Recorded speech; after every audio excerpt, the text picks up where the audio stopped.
the hit that took out most feared 22-year-old Durban Inkabi Lindani.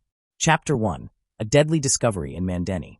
The hot sun was just beginning to rise over the quiet town of Mandeni in Durban when a group of children stumbled upon something that would shake the entire community. Hidden in the thick bushes just off a dirt path was the lifeless body of a young man. At first, the children thought it was a sleeping drunk, but the closer they got, the more horror filled their eyes. His body was bloodied, limbs twisted unnaturally, and his face was barely recognizable. Word spread quickly, and soon a crowd gathered around the crime scene, whispering in fear and disbelief. No one needed to be told who it was. The distinctive body gave it away. It was Lindani, the 22-year-old feared gangster, whose name alone sent chills down people's spines. He had ruled the streets with terror, and now he lay butchered like an animal. The community was stunned, but not surprised. Many had predicted his end would come violently. Some even said he had it coming. Lindani's reign of fear had ended not with police handcuffs, but with bullets and blades in the bushes. Mothers covered their children's eyes. Old men shook their heads. The town had seen violence before, but this was something darker, more personal. Whoever killed Lindani wanted to send a message. The smell of blood lingered in the air as investigators arrived. Locals kept their distance, still staring, half scared, half relieved. They had feared him, but now they feared what kind of enemy could do this to him. The story of Lindani's death had only begun, but already it was clear this wasn't just a random murder. This was retribution. Chapter 2. A Body Full of Rage. When the forensic team finally examined Lindani's body, the extent of the violence was disturbing. He had been shot multiple times, at least 6 gunshot wounds across his chest, shoulders, and legs. But the bullets weren't the only damage. His arms were hacked, bones exposed, and deep gashes marked his torso as if someone had used a machete. It was a brutal execution, not a quick hit. The killers didn't just want him dead, they wanted him destroyed. Blood soaked his clothes, and his face was barely intact. The wounds suggested he may have been alive when the hacking began. This wasn't just a gang feud, it was something deeply personal. Perhaps it was revenge for something Lindani had done. Or maybe someone wanted to reclaim power by taking out the most feared gangster in the area. Police officers murmured among themselves, shaken by the level of violence. Even hardened detectives hadn't seen anything like this in a while. The town buzzed with rumors. Some said it was rival gangs, others believed it was the work of vigilantes. Whoever did this wasn't just sending a message, they were declaring war. The killing was done with rage, not efficiency. Lindani didn't go quietly. The bushes around his body were trampled and bloodied, indicating a struggle. But in the end, he didn't stand a chance. His past had finally caught up with him, and it came with a fury he never expected. Death wasn't the end, it was a violent reckoning. Chapter 3. The man everyone knew and feared. Everyone in Mandeni knew Lindani. At only 22 years old, his reputation already felt larger than life. He was the kind of person people crossed the street to avoid. But he wasn't just some neighborhood thug. He was wanted by the police for a long list of crimes. Yet strangely, he always managed to disappear before they could catch him. Some whispered he had inside help. Others said he used fear as his armor, making sure no one dared speak out. His name appeared in several criminal cases, armed robbery, house break-ins, and more. He was a suspect in multiple unsolved crimes. But because witnesses were too scared to talk, justice was never served. The streets grew quieter when Lindani walked past, and silence always followed his footsteps. So when the community discovered his butchered body, there was a strange mix of emotions, shock, fear, but also a bit of relief.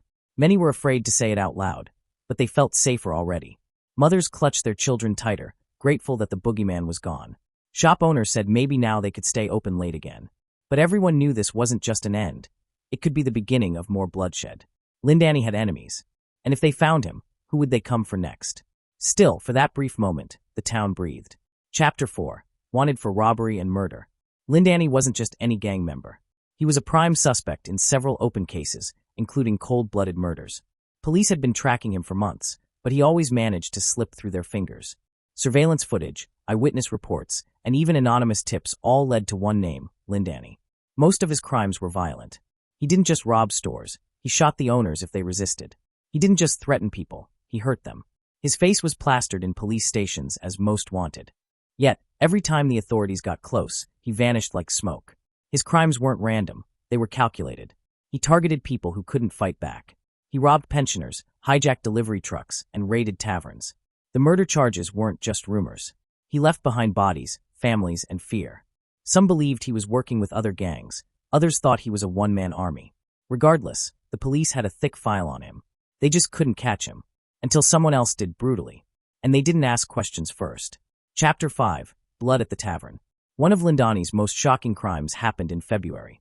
It was a warm Friday night, and a local tavern was packed with music and laughter.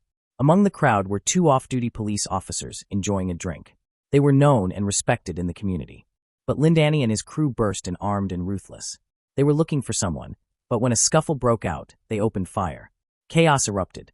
In seconds, the two officers were on the ground, bleeding. Screams filled the tavern as people ran for cover. Lindani didn't flinch. He left as quickly as he came, vanishing into the night. By morning, the news had spread. 2 officers killed. It was a line most criminals wouldn't dare cross. But Lindani crossed it without hesitation. From that night on, he wasn't just a gangster. He was public enemy number 1. Police were now hunting him not just for robbery, but for murder. The community held funerals for their fallen heroes, while Lindani bragged about his power. That moment marked the point of no return, and the countdown to his brutal end had quietly begun. Chapter 6. The Final Shootout. Just one day before his bloody death, Lindani found himself cornered. Police and private security had finally tracked him to a hideout near the industrial side of Durban. It was supposed to be a quiet operation, but Lindani was ready. A shootout erupted as soon as officers approached. Bullets flew. Glass shattered. Lindani fired back like a man with nothing to lose. Witnesses nearby ducked for cover, hearing the chaos unfold. Smoke rose from broken windows, and sirens screamed in the distance.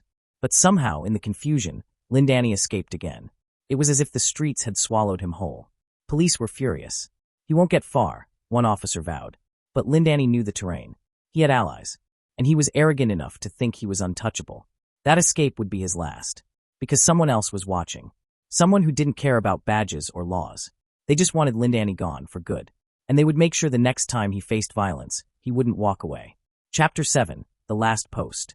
After his escape from the shootout, Lindani did something unexpected. He opened his phone and posted on his WhatsApp status. It was a short clip of him laughing, holding a gun with the caption, "You'll never catch me." He was taunting the police, bragging about his freedom. He even mocked the failed operation, calling the officers amateurs. People who saw the post were shocked. Some feared he was digging his own grave. Others admired his boldness. But the post spread fast, screenshots were shared, and whispers filled the community. Lindani didn't know that his enemies were watching too. His arrogance painted a target on his back. He didn't care. He felt unstoppable. He thought he was still in control. But in reality, he was running out of time. That status was his final performance, the last act of a man convinced of his own myth. Hours later, his body would be found in the bushes, riddled with bullets, hacked and discarded. The laughter in his video was gone. Only silence remained.